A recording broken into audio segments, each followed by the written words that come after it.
जय जिनेंद्र। जैन कहानियों के अंतर्गत आप सुन रहे हैं भगवान ऋषभ के जीवन को, और ये है वीडियो नंबर 2। भगवान ऋषभ का राज्याभिषेक हो जाता है, वे राजा बन जाते हैं।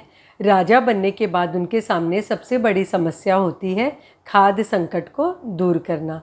उन्होंने चिंतन किया, यदि लोगों को भरपेट भोजन मिल जाएगा तो उनकी आधी से ज़्यादा समस्या स्वयं ही सुलझ जाएगी।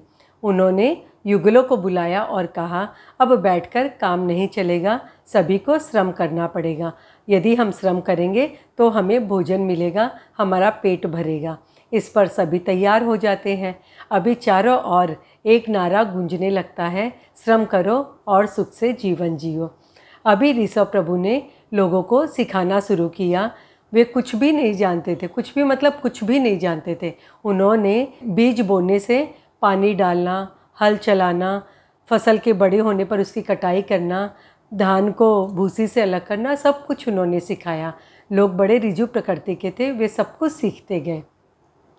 एक समय की बात है, धान की फसल बड़ी हो गई थी, कटाई भी हो गई थी उसकी। अभी उसे भूसी से धान को अलग करना था, तो जगह जगह धान के ढेर लगे हुए थे, उस पर बैलों को चलाया जा रहा था। तो बैलों को जब भूख लगती, वे उसी धान को खाने लग गए। तो अब युगल ऋषभ प्रभु के पास आते हुए उन्हें बाबा कहते थे, क्या बाबा बाबा हमारा सारा धान तो बैल ही खा जाएंगे, तो फिर हम क्या खाएंगे। तो इस पर उन्होंने कहा, मैं तुम्हारी समस्या का समाधान देता हूँ।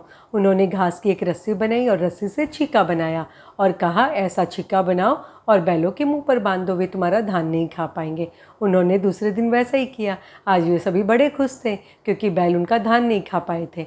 लेकिन शाम को जब बैलों के सामने चारा डाला गया तो बैल चारा भी नहीं खा रहे थे। फिर वे परेशान हो गए, फिर आए और कहा, बाबा बैल तो हमारे चारा भी नहीं खा रहे, अगर ऐसा रहा तो वे मर जाएंगे। तो इस पर उन्होंने कहा, क्या आपने छीका खोला? बोला, नहीं, आपने तो लगाने को बोला, खोलने को तो नहीं बोला था। तो बोला, जाओ जल्दी छीका खोलो। और वे छीका खोलते हैं तो बैल चारा खाने लग जाते हैं। एक समय की बात है, कुछ युगल जंगल में थे और वहाँ अग्नि की उत्पत्ति हो जाती है। उन्हें जानकारी नहीं थी। उन्होंने अग्नि में हाथ डाला, अग्नि को उठाकर बाबा के पास लाने के लिए, और उनके हाथ झुलस जाते हैं। वे अपने झुलसे हुए हाथ को लेकर दर्द के साथ बाबा के पास आते हैं और कहते हैं, देखिए हमारे हाथों में क्या हो गया। उन्होंने सारी बात पूछी तो बताया गया कि जंगल में काले काले पत्थर थे, फिर वे लाल हुए, फिर वे ऊपर उठने लगे, देखने में बड़े ही सुंदर लग रहे थे। हम लोगों ने सोचा कि आपके पास लेकर आते ही क्या चीज़ है, इसका नाम क्या है, इसका प्रयोग क्या है, इसलिए हमारे हाथ ऐसे हो गए। और उन्होंने फिर बताया, खुश होने की बात है, तुम्हारे भाग्य से अग्नि की उत्पत्ति हो गई है, डरने की नहीं, समझने की बात है। और ये अग्नि आने वाली सभ्यता, संस्कृति, समृद्धि का आधार बनेगी और यह हमारे बड़े काम आने वाली है, हम इसका प्रयोग कर सकते हैं। इस तरह उन्होंने अग्नि के बारे में लोगों को बताया। एक समय की बात है, कुछ युगल आए ऋषभ प्रभु के पास और कहने लगे, बाबा बाबा हम जब खाना खाते हैं तो हमारे पेट में दर्द होने लगता है, हम क्या करें। इस पर उन्होंने कहा कि अभी तक आप पेड़ से फल तोड़कर खा रहे थे और अब आप कच्चा धान खा रहे हो जो कि दुपाच्य है। अभी आप अग्नि में धान को पका कर खाओ। तो चले जाते हैं सुनकर। दूसरे दिन उन्होंने अपने धान को अग्नि में डाल दिया, अभी सारा धान जल जाता है। फिर आए, बोले हमारा तो सारा धान अग्नि खा गई, अब हम क्या खाएं।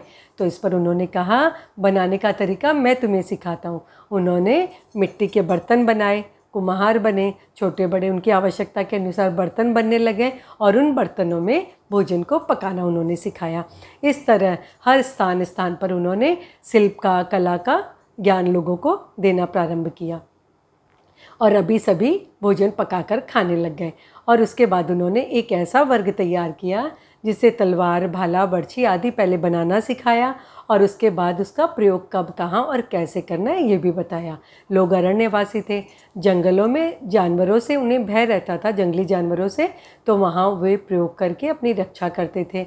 और इस तरह हम कह सकते हैं क्षत्रिय वर्ग का निर्माण ऋषभ प्रभु के समय ही हो गया था। अभी सभी क्षेत्र में विकास होने लग गया था। उन्होंने पुरुषों को अनेक कलाएं सिखाई, लगभग 72 कलाएं उन्होंने पुरुषों को सिखाई, स्त्रियों को 64 कलाएं सिखाई। अपने पुत्र भरत को उन्होंने प्राणी लक्षण का ज्ञान करवाया। इस तरह गणित का ज्ञान अपनी पुत्री को करवाया। उन्होंने अपनी पुत्री ब्राह्मी के लिए वर्णमाला बनाई, जिसे आज भी हम ब्राह्मी लिपि के नाम से जानते हैं। इस तरह समाज के हर क्षेत्र में विकास होने लग गया, कोई भी उससे अछूता नहीं रहा। सभी कोई न कोई अपनी रुचि के अनुसार कार्य में लग गए थे। चारों तरफ विकास हो गया। अभी उनके सामने सबसे बड़ी समस्या ये थी कि सामान को विनिमय करना। सब लोग अपना अपना उत्पादन कर रहे थे, अपनी रुचि के अनुसार कार्य कर रहे थे, लेकिन सारे सामान सबको ही चाहिए थे, तो वो एक दूसरे तक पहुंचाया कैसे जाए। तो ये विनिमय के द्वारा हो सकता था, क्योंकि उस वक्त मुद्रा नहीं थी, करेंसी नहीं थी। तो उन्होंने ये लेन देन को विनिमय करने का लेखा जोखा रखने के लिए एक वर्ग को तैयार किया, जिसे मसीह कर्म सिखाया। अभी सारे युगल भोले भाले थे, वो इतना जानते नहीं थे। तो ये जो मसीह कर्म जो लोग करते थे, उन्होंने इनकी समस्या का समाधान किया और ये सहजता से इन्हें पारिश्रमिक देने लग गए थे। अभी उत्पादक से उपभोक्ता तक जो सामान पहुंचेगा, तो उस प्रक्रिया को व्यापार कहा गया और ये करने वाले को व्यापारी कहा गया। तो इस तरह समाज व्यवस्थित होता चला गया। अभी उनके ये विनिमय की समस्या भी समाहित हो गई थी। अभी समाज में कोई एक ऐसा वर्ग भी था जो कुछ भी नहीं कर पा रहा था, वो असी मसीह कृषि कुछ नहीं कर पा रहा था। तो उन्होंने कहा कि ठीक है, कोई बात नहीं, आप सफाई का काम करो, लोगों की मदद करने का काम करो। इससे उनको पारिश्रमिक मिलने लग गया। उनका कोई उत्तरदायित्व तो नहीं था, जिम्मेवारी नहीं थी। वो दिन भर काम करते, बहुत मेहनती थे, दिन भर काम करते थे और शाम को उन्हें पारिश्रमिक मिल जाता था और इस तरह उनका भी जीवन यापन होने लग गया। तो समाज के प्रत्येक वर्ग को उन्होंने श्रम में लगा दिया। उन्होंने कहा निष्क्रिय रहना समाज पे भार है, कोई भी निष्क्रिय न रहे, सब अपनी रुचि के अनुसार कार्य करने लग गए थे। जो वर्ण व्यवस्था हम पढ़ते हैं भारतीय ग्रंथों में, उसमें से तीन वर्ण वैश्य, क्षुद्र और क्षत्रिय, ये तीनों वर्ण ऋषभ प्रभु के समय ही शुरू हो गए थे। और चौथा वर्ण जो कि ब्राह्मण था, वो उनके पुत्र भरत के समय प्रारंभ हुआ था। भरत ने कुछ लोगों को लेकर एक ऐसे वर्ग का निर्माण किया जिसकी वक्तृत्व शैली अच्छी थी, जो प्रवचन कर सकता था लोगों के बीच में, राजसभा में, जो ब्रह्मचर्य की साधना करता था, ब्रह्म की साधना में स्वयं को लीन रखता था, लोगों को धर्म का पाठ पढ़ाता था। ऐसे वर्ग को ब्राह्मण कहा गया।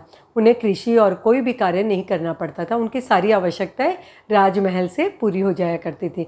भरत ने उनकी पहचान के लिए उनके छाती पर कांगनी रत्न से 3 रेखाएं खींच दी, ताकि लोग उन्हें पहचान सके। अभी लोग उन्हें पहचान कर अपने घर पर भोजन के लिए बुलाते थे, उन्हें भोज्य पदार्थ देते थे और इस तरह उनका काम चलने लग गया था। ये जो परंपरा थी ब्राह्मण की, भरत के वंशज ने उसमें थोड़ा सा बदलाव किया। आदित्य जस ने इससे कांगनी रत्न से जो रेखाएं खींची जा रही थी, उसकी जगह सोने के सूत लोगों को दिए, ब्राह्मण लोगों को, जो कि आज जनेऊ के रूप में जाने जा सकते हैं। और ये उसी वक्त शुरू हुए थे। अभी समाज व्यवस्थित ढांचे में आ गया था, एक पटरी पर आ गया था।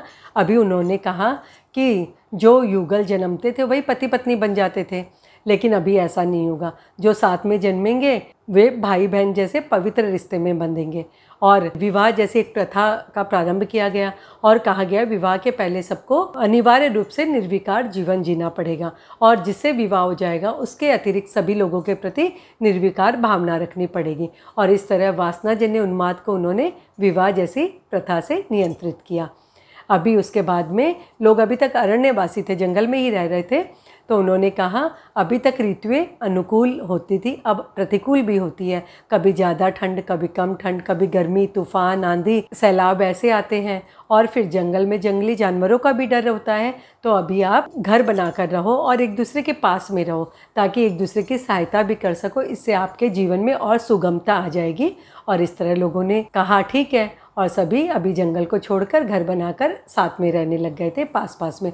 और इस तरह नगर का विकास हुआ और अनेक नगर बने, छोटे बड़े। सबसे पहला जो नगर बना उसका नाम रखा गया विनीता नगरी, जो आगे चलकर अयोध्या के नाम से जानी जाने लगी। अभी सब कुछ करने के बाद में जो दंड प्रणाली चल रही थी युगल काल से, वो थी आकार, माकार और धिक्कार। वो निस्तेज हो गई थी, उसका प्रभाव खत्म हो गया था, प्रभावहीन हो गई थी। तो लोगों को संयमित करने के लिए, अनुशासित करने के लिए और समाज से अपराध को कम करने के लिए उन्होंने दंड प्रणाली में भी बदलाव किया। उन्होंने 4 प्रकार की दंड प्रणाली बताई। परिभाषण, अपराधी व्यक्ति को कठोर शब्दों से प्रतिताड़ित करना। और दूसरा था मंडली बंद, अपराधी को सीमा विशेष में रोके रखना, वो उससे बाहर नहीं जा सकता था। तीसरा था चारक बंद, अपराधी को स्थान विशेष में रोक कर रखना, जैसे कि आज हमारी जेल, हम वैसा समझ सकते हैं। और 6 विच्छेदक, यानी अपराधियों के अंग को विच्छेद कर देना अपराध के अनुसार। और इस तरह उन्होंने एक व्यवस्थित समाज और सुंदर समाज का निर्माण कर दिया था। जब ये सब कुछ हो गया था तो एक बार देवराज इंद्र उनकी सेवा में आते हैं और कहते हैं, भगवान आपने राजनीतिक सामाजिक मूल्यों की स्थापना कर दी, सुंदर समाज व्यवस्थित कर दिया है, लोग अभी सुख से और शांति से जीवन जीने लगे हैं, अभी आप धर्मतीर्थ का प्रवर्तन करो। और ये सुनकर उन्होंने चिंतन किया और नेक्स्ट वीडियो में आप सुनेंगे कि भगवान का साधना काल। जय जिनेंद्र।